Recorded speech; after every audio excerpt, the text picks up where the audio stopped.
Morning.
Good afternoon and welcome to the Committee of Adjustment hearings for the Urban Panel, Panel 1.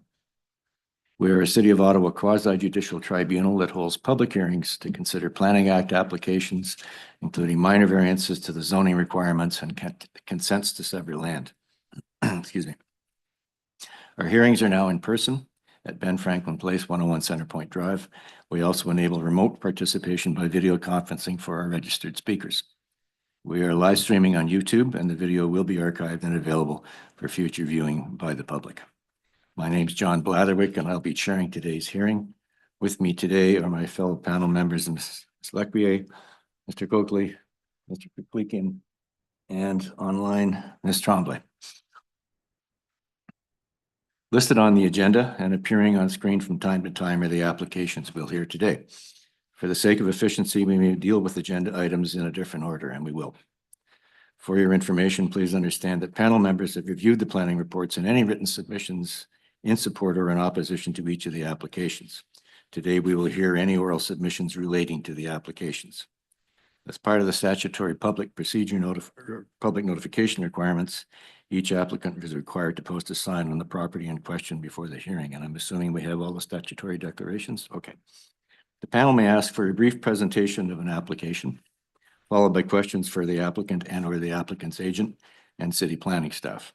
We will then hear from members of the public who have registered to speak, and we may also have questions for them. Finally, the applicant who has the burden of proof will have an opportunity to make final comments and reply.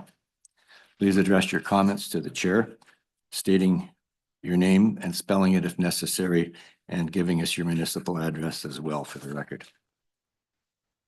At the conclusion of the hearing, the panel may either make an oral decision or we may reserve our decision, which means it will not be delivered today. In either case, and within 10 days of the hearing, the Committee of Adjustment will send an official written notice of decision and reasons for it to all the parties, participants, and anyone else who has requested a copy. Does anyone have any questions about the procedure we'll be following today, either here or online? Okay. We have several applications to hear today, but first we need to deal with some procedural issues. We have no confirmation of minutes. We have no withdrawal requests. Do we have any declarations of interest for any of the panel members regarding applications before us today or on the other two panels? Chair, thank you. Item number 2, I will excuse myself from that since it is in my community, so I want to avoid any potential perceived conflict. Okay. All right. Thank you. So to begin with, we will deal with the application today, which is slated to be adjourned, 97 Sweetland Avenue. And I believe that's Mr. Blakeman. Yes, please come forward, sir.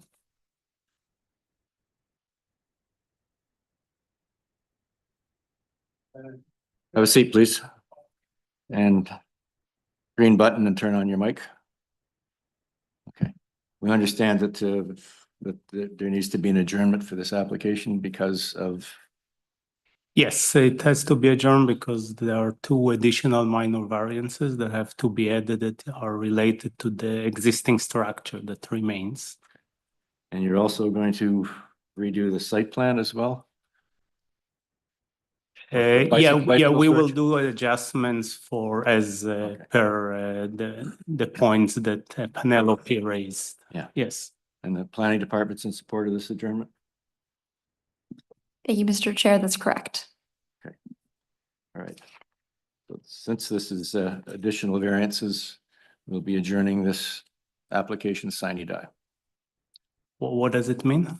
At a future date, you're going to have to reapply. Yeah, of course. Yeah. So hopefully you'll be back before us soon. Anyway. Yeah, I will redo it like early next week. Yeah. Okay.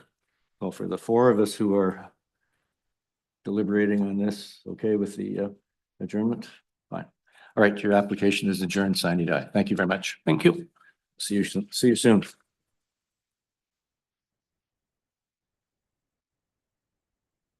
Well, I'll get on with the rest of the agenda. There are a number of items, 2 items actually, on the agenda which we classify as consent agenda items.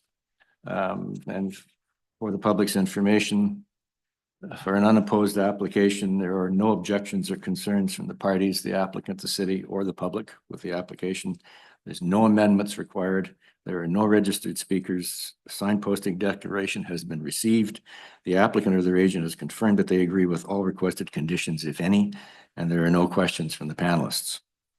And as far as we understand, items 4 and 5 are on the consent agenda.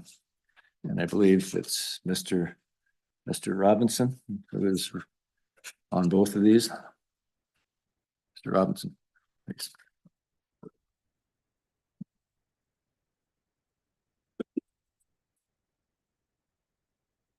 Good afternoon, panel.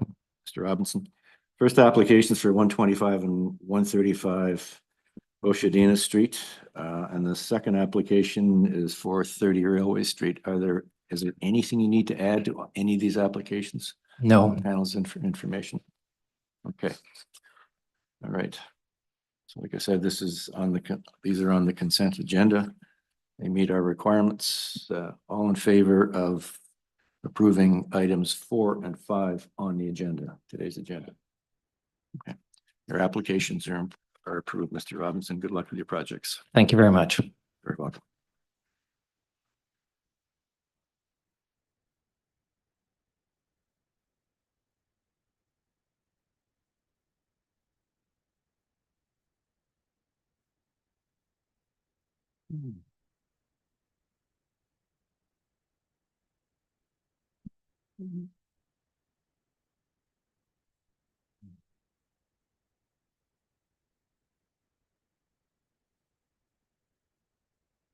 The next application we'll be dealing with is item 249 Shakespeare. I believe that's Mr. Litka, who is the applicant.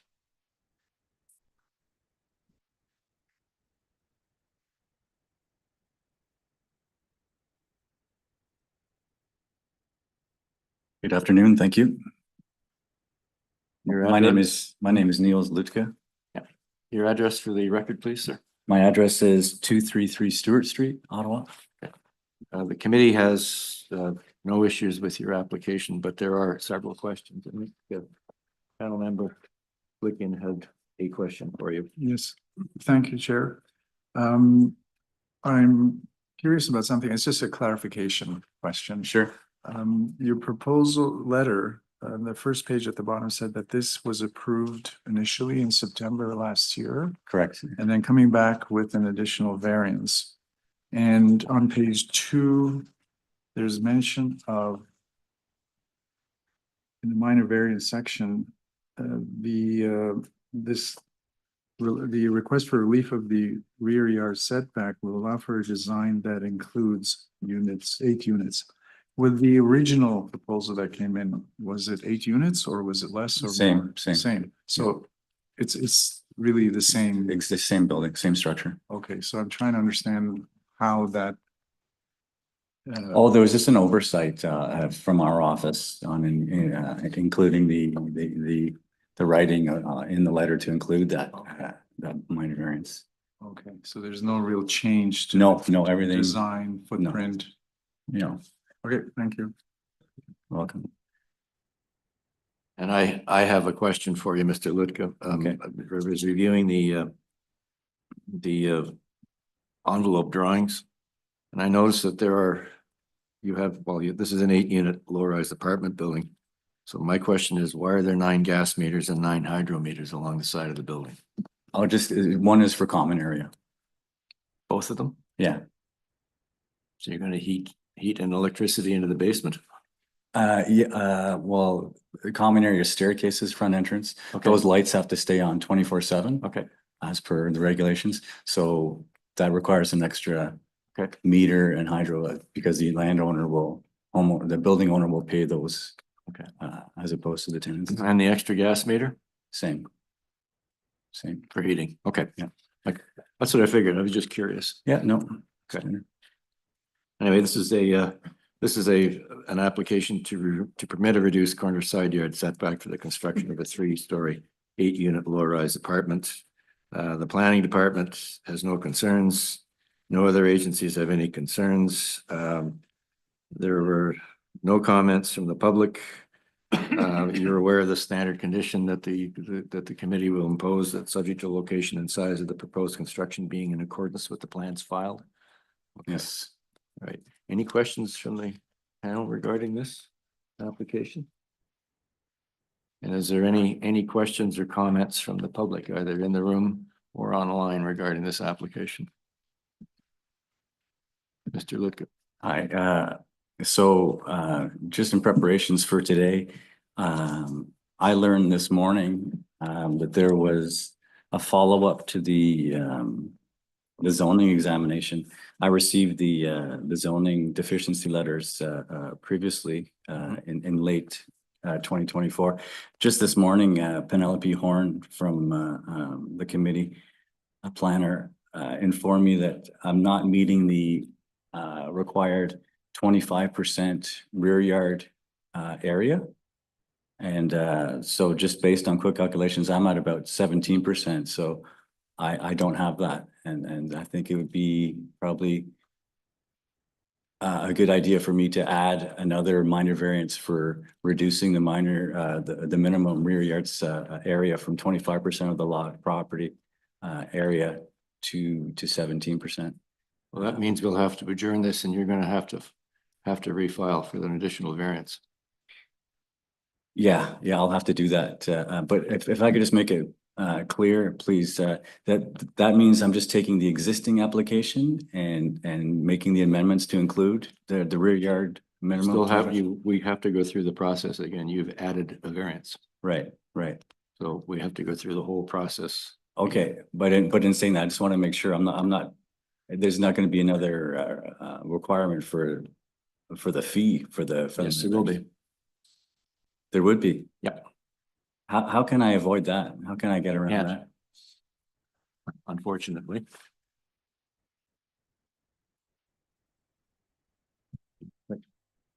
I mean, one option is redesign the building so you don't need the variance, but the risk of being, flippant, but if you need if you need the extra variance, it has to be posted, it has to be circulated. So when were you informed that? Just your rear yard- 2 hours ago, 2 hours ago. But, it's, quite frankly, the onus is on the applicant to ensure that all variances are identified to the committee Right, in advance right. of a hearing. But I mean, I'm relying on the zoning official as well. And Well, I was just informed today that she was notified that there was additional items on the zoning deficiency letter. I made the assumption that we addressed everything. Because there were no other, this is from from November 18th of 2024 to now. Everything's been addressed, and I just find out today that there's an additional request. planning possibly comment on this? Ms. Horn? Thank you, Mr. Chair.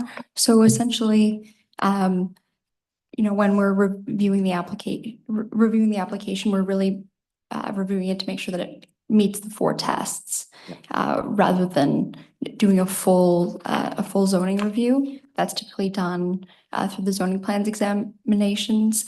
But to the applicant's point, I think some of the measurements on the original site plan were missing, and the zoning plans examiner did comment on that.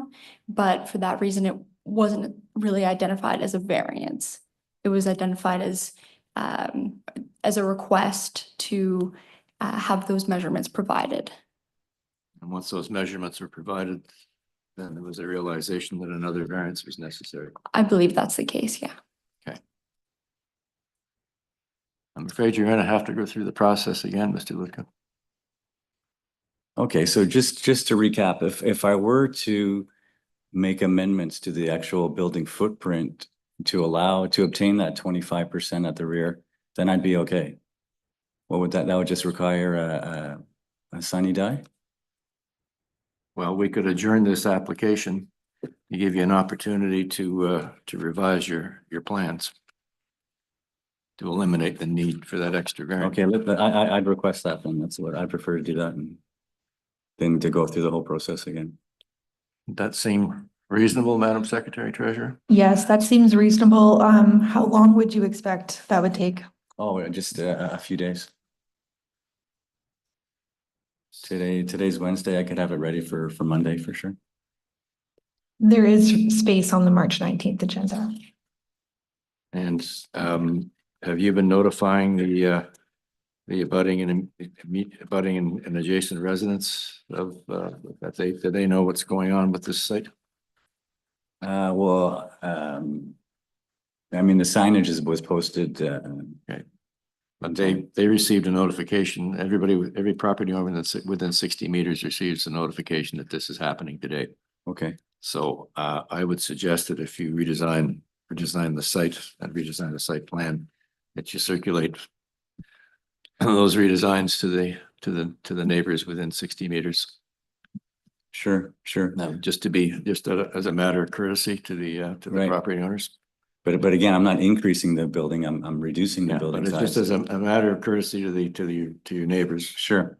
Just put that in mailboxes and I mean, there's no objection, so I don't think there'll be a problem. It's just that way you cover Okay. your bases. Okay. Understood. Okay.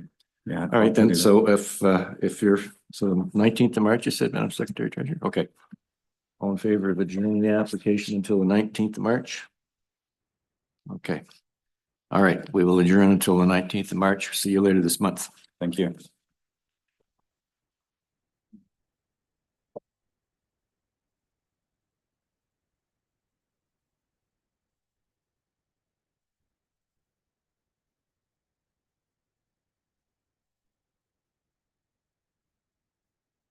I'm not even sure if I want to say this for the record particularly, but I mean, thank you very much for raising this issue.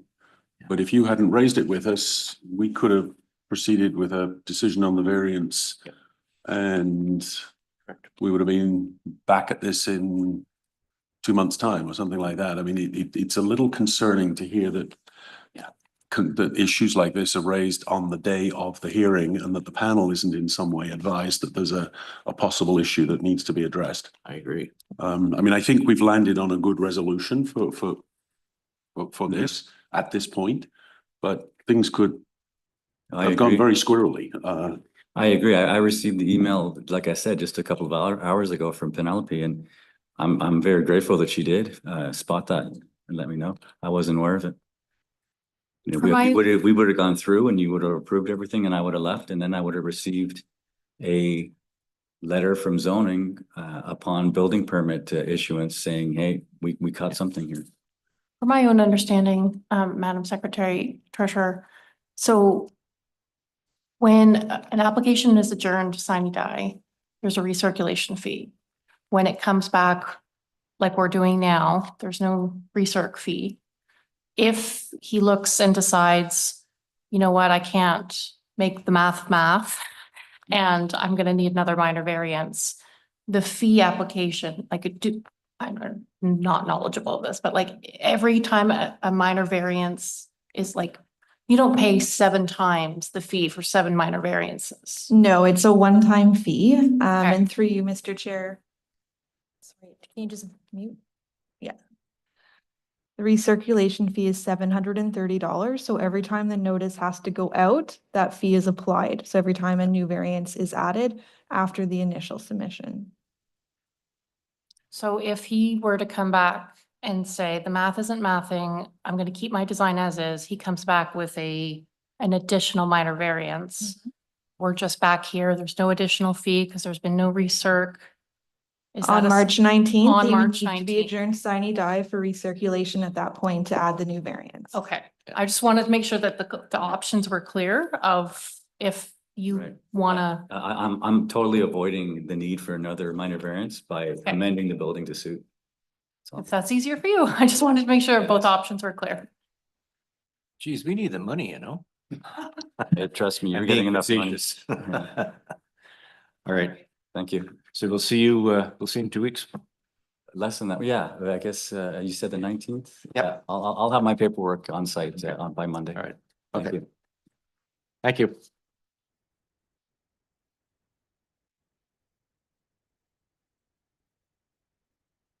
The final item on the agenda is item number 3, 401 Golden Avenue. And the application is to create 2 new parcels for 2 second-floor office units and to establish an access easement. The new parcels would have reductions in parking and no frontage on a public street.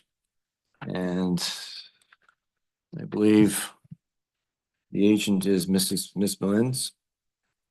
Yes, that's correct, Mr. Chair. I'm online today. Sorry, I'm a bit under the weather, so I'm keeping my germs at home. The committee would like the presentation on this application, if you wouldn't mind, Miss Mullins. Okay, I did share one with the committee. If Mr. Huson, that could be shared. Okay, perfect. And I have one question before you start. Yes, Am I wrong if I consider this a non-condominium strata easement application? correct. Non-condo. This portion of the building is freehold. It is not condo, so that is correct. Okay. All right. Thank you. Please proceed. So if we could go to the second slide, please. So this shows the location. We are located on the western end of the Westboro community. Next slide, please. This parcel does front on Richmond Road as well as Golden. So it's the western part of the multi-use buildings. So along Richmond Road, we have Magpie Jewelry. There used to be a bridgehead. There's ground floor commercial retail spaces. The picture we see on the left outlined in yellow, that is the entrance on Golden Avenue. That is the entrance that takes, that has stairs directly up to what we call the West Block.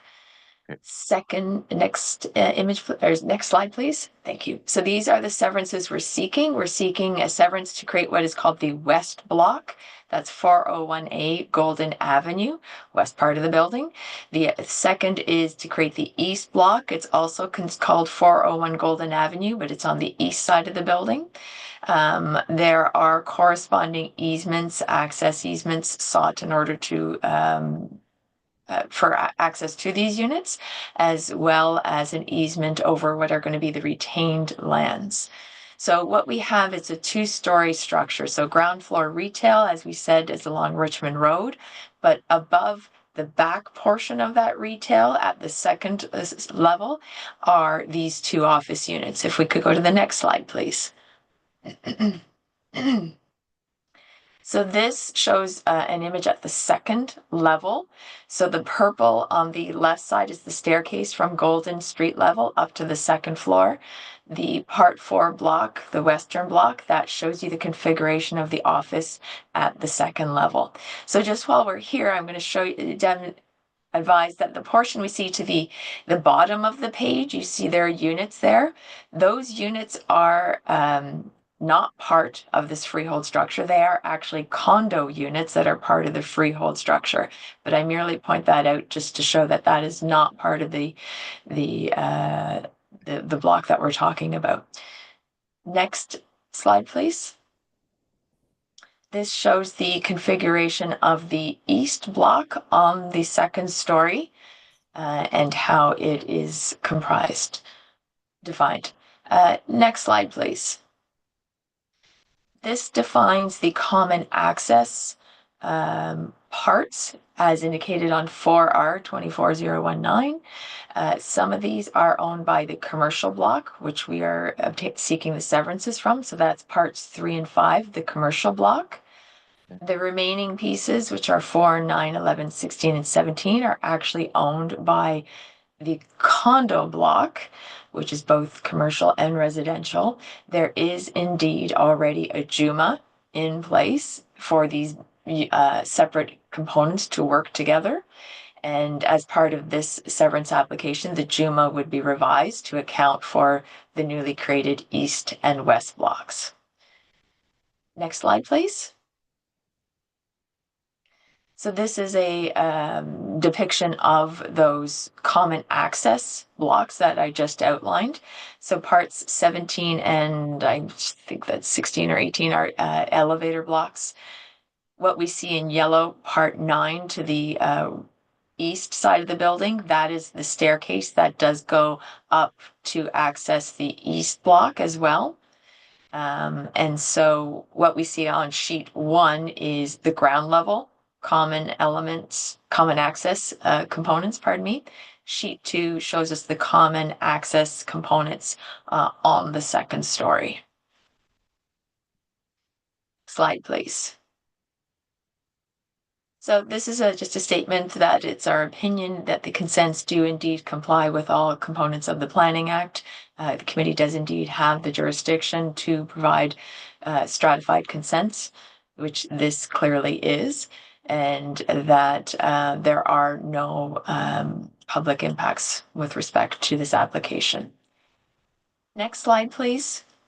So just to be clear, there are minor variances being sought for both the west and east blocks, and that is to eliminate the requirement to provide one parking spot for each of the office units, as well as to eliminate the need to provide frontage on a public street. So the frontage on a public street has a purpose that is not applicable in this case. This is clearly a multi-use building. It is desirable and appropriate to sever off the second floor office units. The office units are already there. There are no structural amendments required in order to do this. It's merely creating legal title so that the office units could be separately conveyed.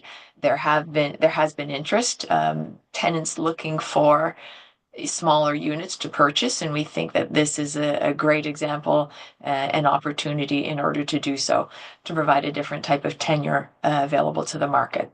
So it's our opinion it's desirable and appropriate. It maintains the general intent and purpose of the official plan and zoning bylaw, and these variances are indeed minor.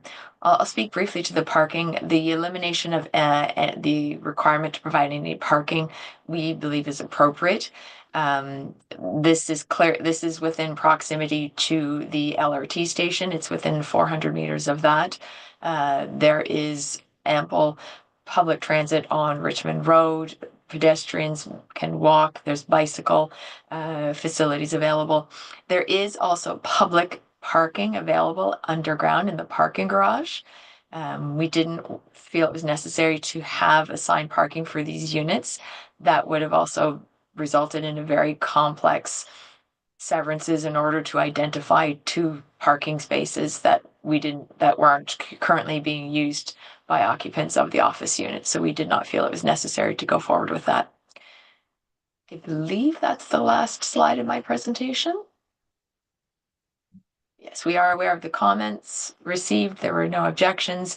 The Westboro Village BIA did indeed provide a letter in support. As I said, they are eager to have different types of office units available. And as discussed, we feel this provides those options. I am also aware of the condition that was suggested by staff with respect to servicing, and we've discussed that with our engineers, and we think that will be able to be addressed. Thank you, Ms. Mullins. Regarding the environmental compliance approval, I understand that you've figured that is no longer necessary. I've had preliminary discussions with our engineer, Novatech, on this, because this is a strata severance. It's a horizontal severance. There are technicalities contained within the Ontario Water Resources Act that condition may not apply, but the condition as worded is such that the engineers can have those discussions to confirm that.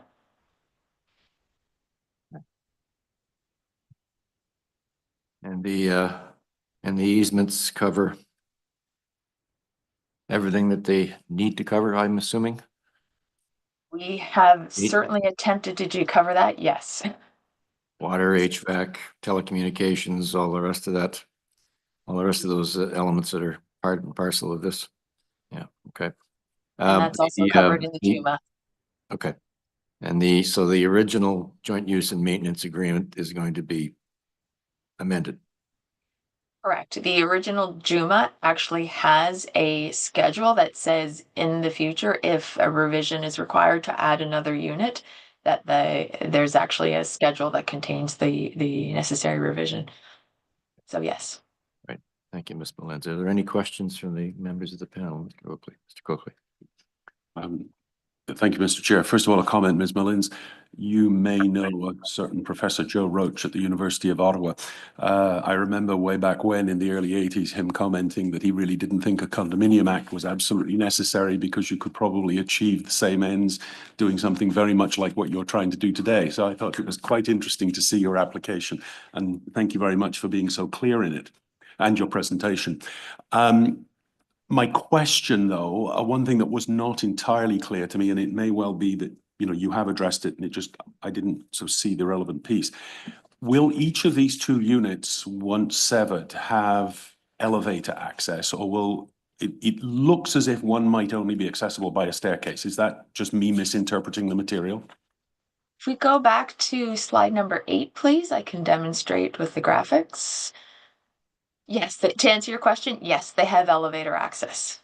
Okay. So each of the units has, the west block has direct stairway access down to Golden, but it may also exit to the east into the common, the next slide, sorry.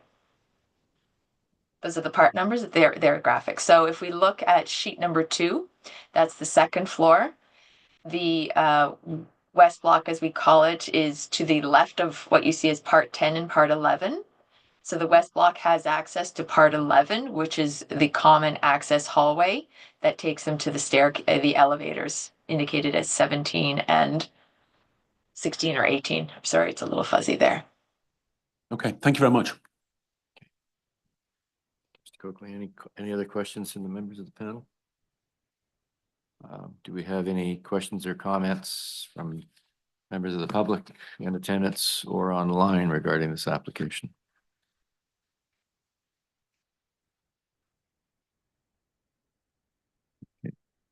Seeing none, are we prepared to vote on this, ladies and gentlemen, or are we going to reserve? You okay to vote in? Ms. Tremblay, you fine? Okay. All right, so in the matter of you're aware of the standard of C of A conditions, Ms. Mullins, confirmation of approved minor variance application no longer subject to appeal, registered reference plan confirming frontage and lot area of the severed lands to be provided, and electronic registration and preparation documents for certification of official. Standard stuff from us. Yes. The planning department has no objections. No one else has any objections. There is support from the Westboro Village BIA, and there are no letters of objection or concern from members of the public. So with that, all in favor of the application for 401 Golden Avenue? Your application is approved, Mr. Mullins. Good luck with the project. Thank you. You're very welcome. And with that, ladies and gentlemen, that concludes our agenda today, and that means that we are adjourned. Thank you very much.